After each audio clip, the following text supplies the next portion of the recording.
A terrifying zombie virus outbreak suddenly engulfs the United States, transforming the infected into monstrous creatures that combine traits of both zombies and vampires.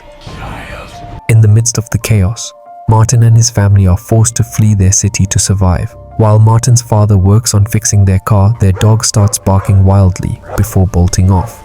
Martin chases after the dog, but he senses something is wrong as the door behind him slowly shuts, and moments later his mother shatters a window, screaming his name in terror.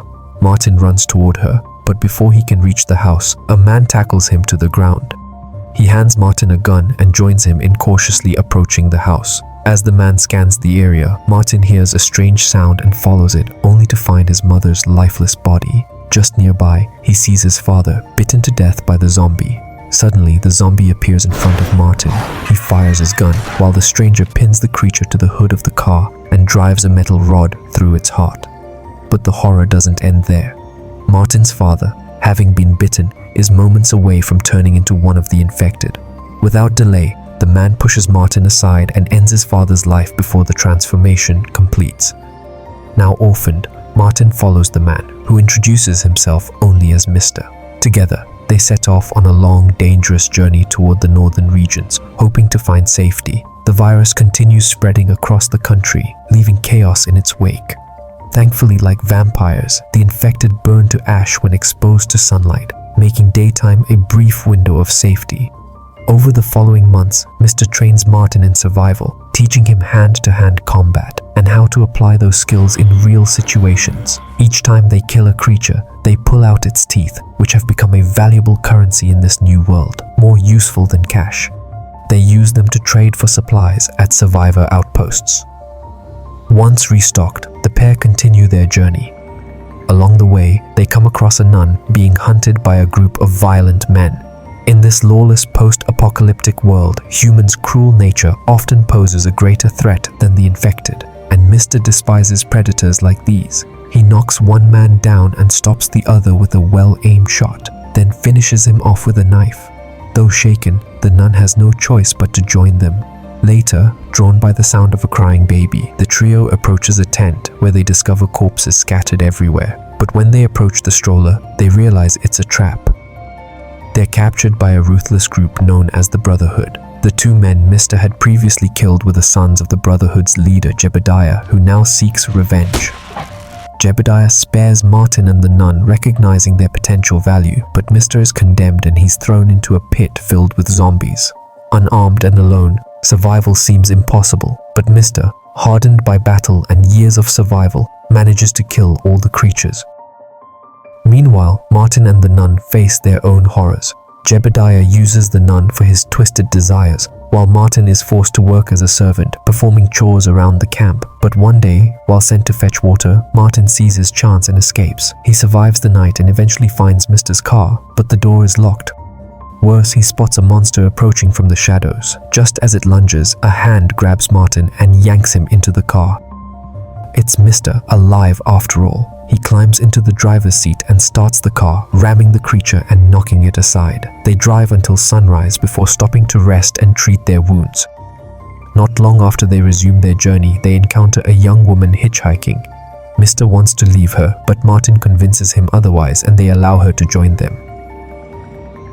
That night, the group is startled when a zombie appears out of the darkness. Martin fires an arrow straight into the creature's heart, but as he kneels to remove its teeth, a sudden sound from a nearby restroom startles the group. They find a survivor, deliberately abandoned by Jebediah's men to serve as bait and draw in zombies. Realizing they share a common enemy, the group joins forces with the new survivor, who introduces himself as Willie, and they begin planning their retaliation. The next day, they use Foley as a decoy to lure and capture one of Jebediah's men. They then disguise themselves in Brotherhood uniforms and infiltrate enemy territory under the cover of darkness and manage to capture Jebediah himself. When asked about the nun, Jebediah reveals that she has already managed to escape. Though relieved, Mr. ties Jebediah to a tree and inflicts some deep slashes across his back, ensuring his blood scent attracts nearby monsters. Left defenseless and bleeding, Jebediah is soon torn apart by the very creatures he once used as weapons. With their vengeance complete, the group continues heading north. On their journey, they stop at a survivor camp to rest and resupply. There, to their surprise and relief, they are reunited with the nun, who indeed escaped captivity and made it safely to the camp. The following morning, they continue their journey until their vehicle breaks down, forcing them to proceed on foot. As night approaches, they find an abandoned parking lot and decide to make camp there, setting traps around the perimeter to guard against attacks.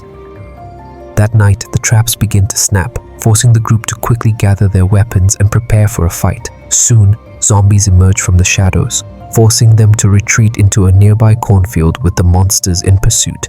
The nun courageously steps forward to confront the creatures, sacrificing herself to give the others a chance to escape. The rest of the group pushes on through the fields and continues on foot. The next morning, Willie leaves the group briefly to relieve himself but never returns. When they find him, he's already dead, clearly the victim of something more dangerous than the average infected. That night, as Foley lies down to sleep, strange sounds echo from the forest. A shadowy figure appears and Martin and Mr. chase after it, but midway through the pursuit, Mr. senses something is wrong and rushes back, only to find Foley missing. After searching throughout the night, they finally hear Foley's anguished screams coming from an abandoned building.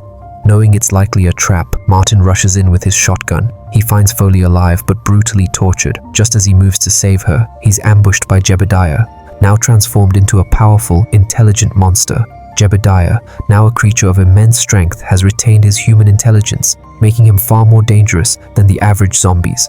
He quickly overpowers Mr. and pins him against a wall, ready to kill him. But Martin attacks from behind, giving Mr. the opportunity to break free and land a powerful blow, and together they manage to bring the monster down once and for all. Unfortunately, Foley has already been infected, and Martin is forced to end her suffering himself. With the danger behind them, Martin and Mr. press on, traveling through increasingly remote areas. Along the way, they meet Belle, a young woman traveling alone.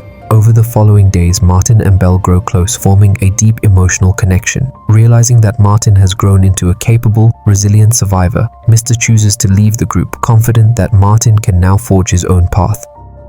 Eventually, Martin and Belle make it across the border into Canada, where they start a new life together, hopeful for a future beyond the horrors of the past.